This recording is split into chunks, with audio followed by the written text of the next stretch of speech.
Halo semuanya, saya Ulfa, dan video ini akan membahas pemanfaatan DFS dan BFS untuk melakukan proses pencarian solusi dengan cara membentuk graf atau pohon dinamis selama proses pencariannya.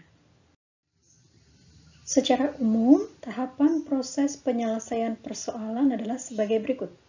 Persoalan diselesaikan dengan melakukan pencarian. Nah, proses pencariannya nanti akan membentuk pohon dinamis sebagai representasi ruang status pencarian.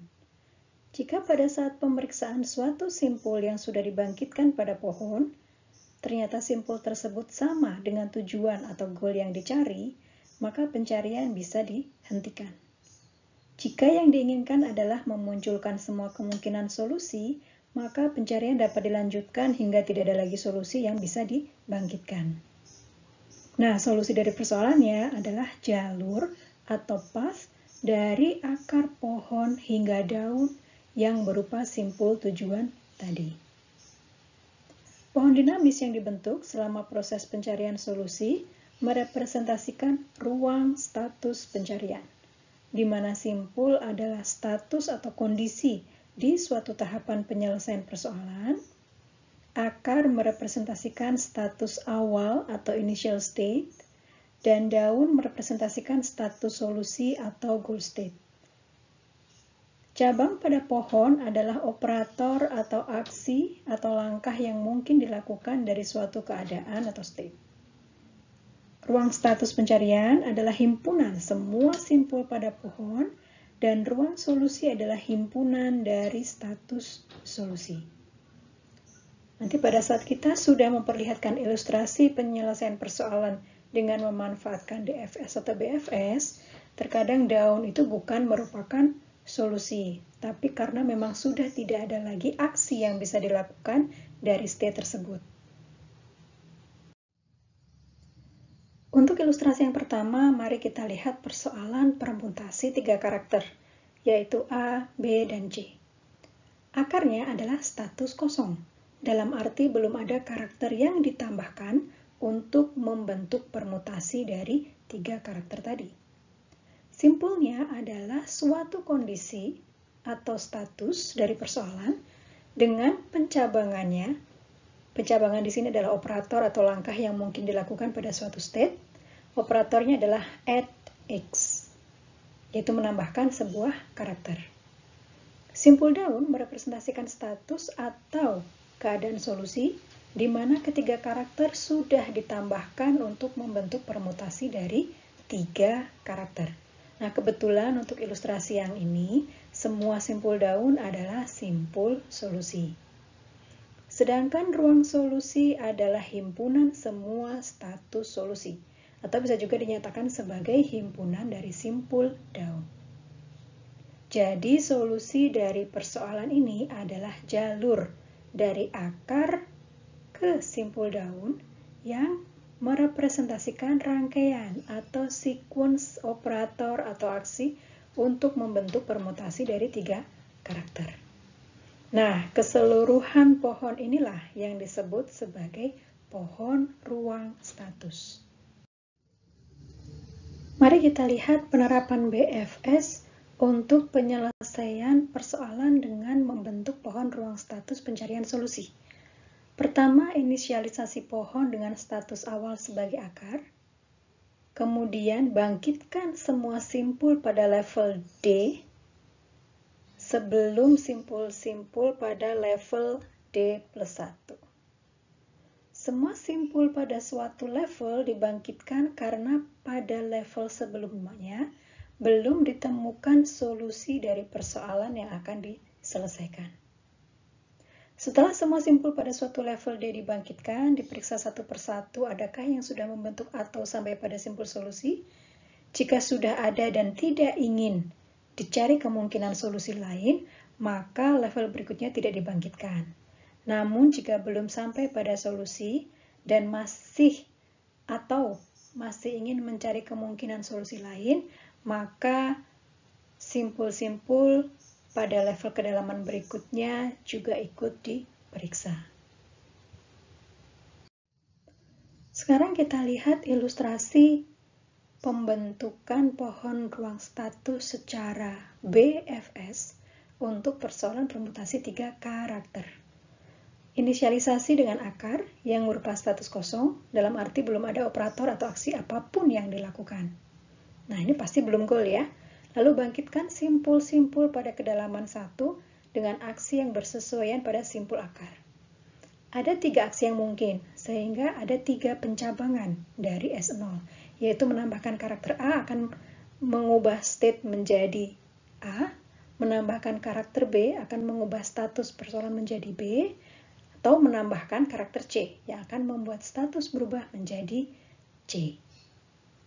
Karena di antara 3 state ini atau 3 status ini belum ada yang merupakan status solusi, maka bangkitkan lagi simpul-simpul pada kedalaman berikutnya. Oke.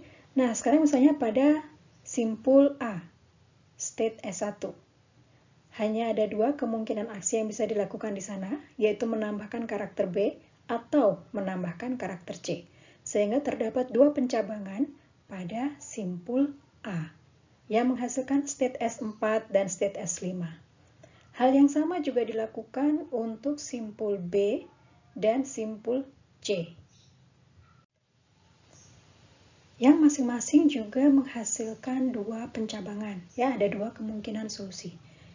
Nah, state atau status yang dihasilkan pada kedalaman 2 ini, yaitu S4 hingga S9, semuanya juga belum merupakan status solusi, sehingga perlu dibangkitkan lagi simpul-simpul pada kedalaman berikutnya.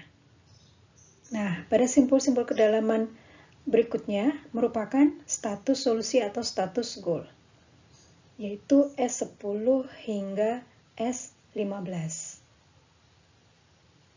Inilah hasil permutasi untuk 3 karakter. Berikutnya kita bahas penerapan DFS untuk penyelesaian persoalan dengan membentuk pohon ruang status pencarian solusi. Pertama, inisialisasi pohon dengan status awal sebagai akar. Kemudian bangkitkan 1 buah simpul pada level D. Jika ternyata simpul tersebut belum simpul solusi, maka bangkitkan lagi 1 buah simpul pada kedalaman D+1. Jika belum solusi dan tidak ada lagi aksi yang bisa dilakukan, artinya tidak ada lagi simpul yang bisa dibangkitkan pada kedalaman berikutnya, lanjutkan dengan simpul kedua pada kedalaman terakhir. Hal ini juga mungkin dilakukan saat sudah sampai pada simpul solusi, tapi ingin dicari kemungkinan solusi lain. Nah, jika tidak ada lagi simpul yang bisa dibangkitkan pada kedalaman terakhir, maka backtrack atau kembali lagi ke kedalaman sebelumnya untuk membangkitkan simpul berikutnya pada kedalaman tersebut.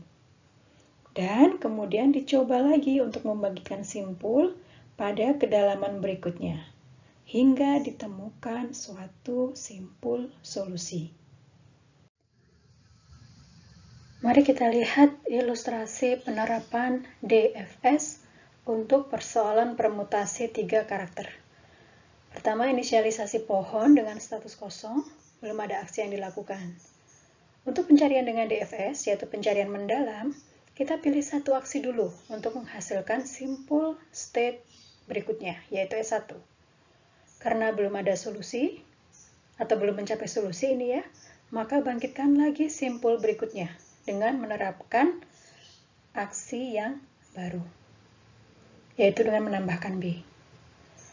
Belum solusi juga, maka kita terapkan lagi sebuah aksi pada S2, yaitu dengan menambahkan karakter C. Nah, di sini baru kita sampai pada simpul solusi, yaitu 1 alternatif permutasi, A, B, C. Karena kita ingin melihat alternatif solusi yang lain, maka kita kembali lagi atau backtrack ke S2, tapi ternyata dari S2 tidak ada lagi aksi yang mungkin dilakukan, sehingga kita backtrack lagi ke S1. Nah, dari S1 ternyata masih ada kemungkinan aksi lain untuk dilakukan, yaitu menambahkan karakter C pada A, sehingga kita menghasilkan S4. Dari S4 hanya ada 1 aksi yang mungkin dilakukan, maka kita bisa menghasilkan A, C, B. Nah, kalau mau dicari semua kemungkinan permutasi untuk 3 karakter, maka kita harus backtrack-nya sampai ke S0. Jadi dari S5 ke S4, S4 kembali ke S1, S1 kembali ke S0. Kita coba untuk melakukan aksi yang lain. Nah, dari S6 ini kita juga bisa mendapatkan 2 kemungkinan solusi dengan cara yang sama seperti ketika kita melakukan aksi penambahan A pada S1. Selanjutnya, ini adalah kemungkinan yang berikutnya, yaitu melakukan penambahan karakter C pada S0. Untuk selanjutnya, kita terapkan DFS, mendapatkan solusi yang ke-5, lalu terapkan lagi, sehingga kita bisa mendapatkan semua kemungkinan solusi untuk persoalan permutasi dengan pendekatan DFS. Demikian video mengenai proses pencarian solusi dengan DFS atau BFS. Berikutnya, kita akan membahas evaluasi kinerja dari teknik pencarian ini. Selamat belajar!